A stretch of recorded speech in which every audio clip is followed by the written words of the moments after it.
Friends, welcome to Learning About.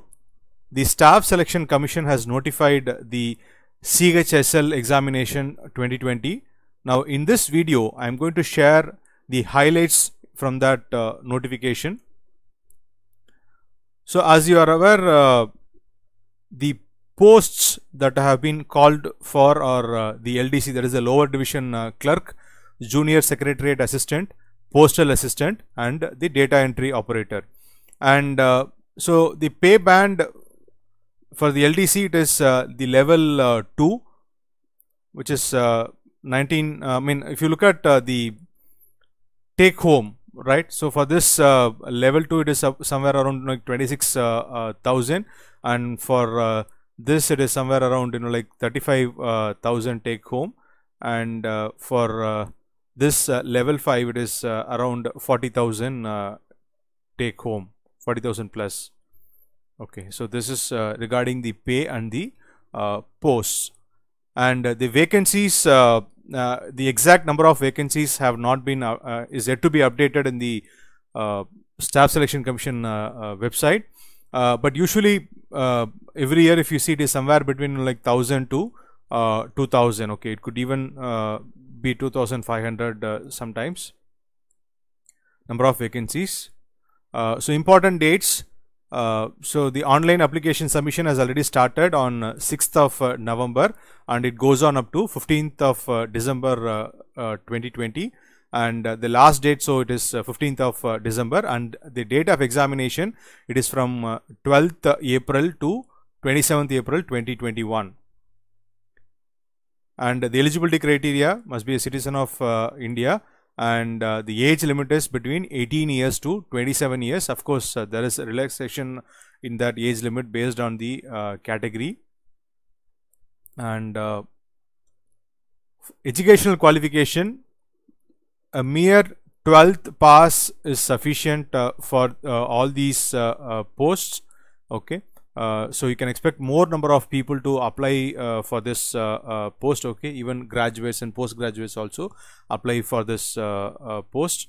So for the LDC JSA, it is 12th pass, and for data entry operator in the office of CAG, there is a Controller and Auditor General of India. Now in that, it's a 12th pass in science stream with mathematics as a subject. Now that is the requirement there. Otherwise, for all the other posts, it is a mere 12th pass in any stream is sufficient. That is the educational qualification.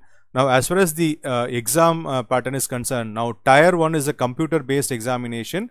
Total duration is 60 minutes, and the total number of questions, it is 100 questions, and each question carries 2 marks, and each negative answer will attract a penalty of 0.5, a negative mark of 0.5 for the wrong answers. And so it has got, the exam has got 4 sections: English language, general intelligence, quantitative aptitude, and general awareness. Each has got 25 questions. The syllabus is given in the next slide. Now among these 4 sections, the general intelligence and the quantitative aptitude part, the complete solutions to the previous year paper will be available very shortly in our Learning About channel. Sometime next week you can expect those videos to come up. And so tier 1 syllabus, as far as general awareness is concerned, just like any other government examination. Okay, so you'll have questions from history, geography, general policies, etc. And so wherever required, please pause the video and look at the details in terms of syllabus or any other detail. So English language, so antonym, synonym, spelling, detection. Okay, so grammatical error correction and so on. And general intelligence, okay, so you have coding, decoding, classification and all that. And quantitative aptitude. So all this is only like secondary school level questions only will be asked. Okay, the exams are not tough at all. It's very easy to crack this tier 1 and as well as tier 2 of this examination. And so tier 1 4 sections. In tier 2 you'll have a descriptive paper for 100 marks. It will be a regular pen and paper mode, and the duration of the descriptive paper is 1 hour, and the qualifying marks is in tier 2 would be 33% minimum marks you should get to qualify this qualify for tier 3.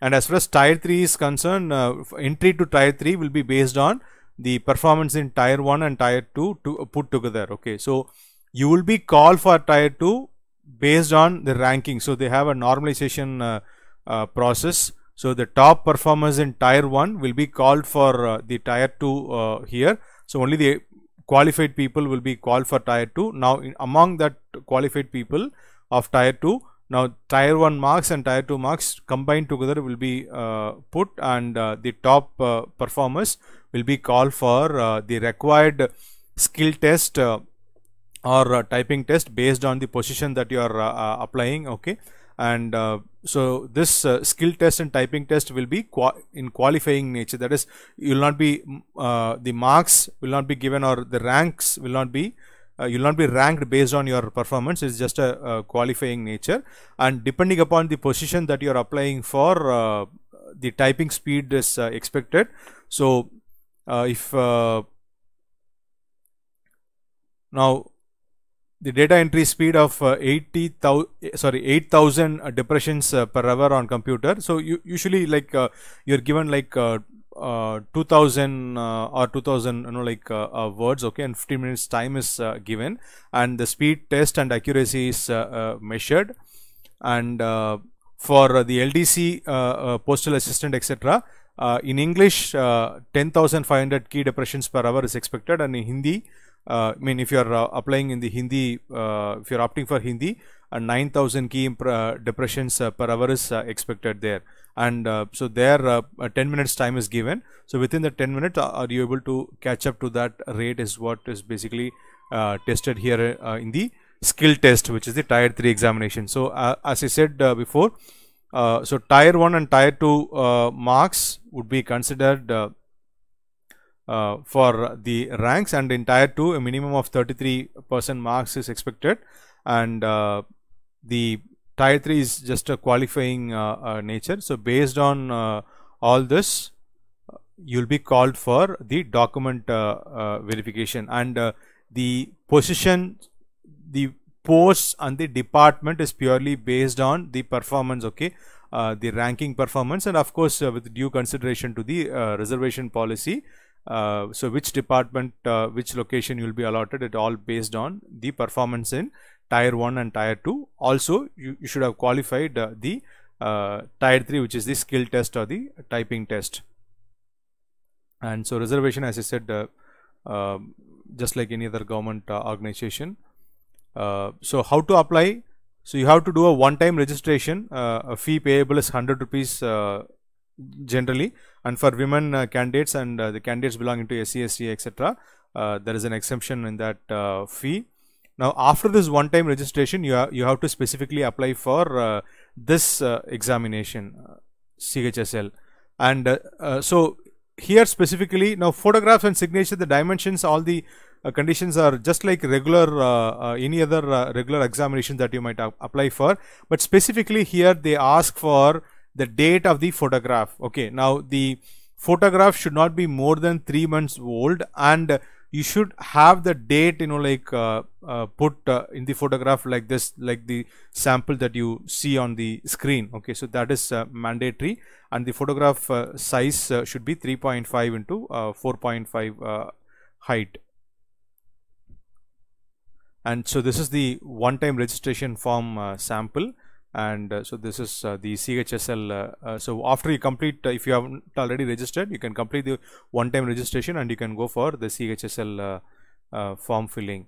And so for tier 1, tier 2, tier 3, as well as the document verification time, so along with the relevant admit card, you should also carry any one of the photo identity cards like Aadhaar or voter ID or passport, etc. So that is also mandatory along with the other, the admit card. So for all these processes, government ID, valid photo ID is mandatory. Now I hope the information given here in this video was useful to you.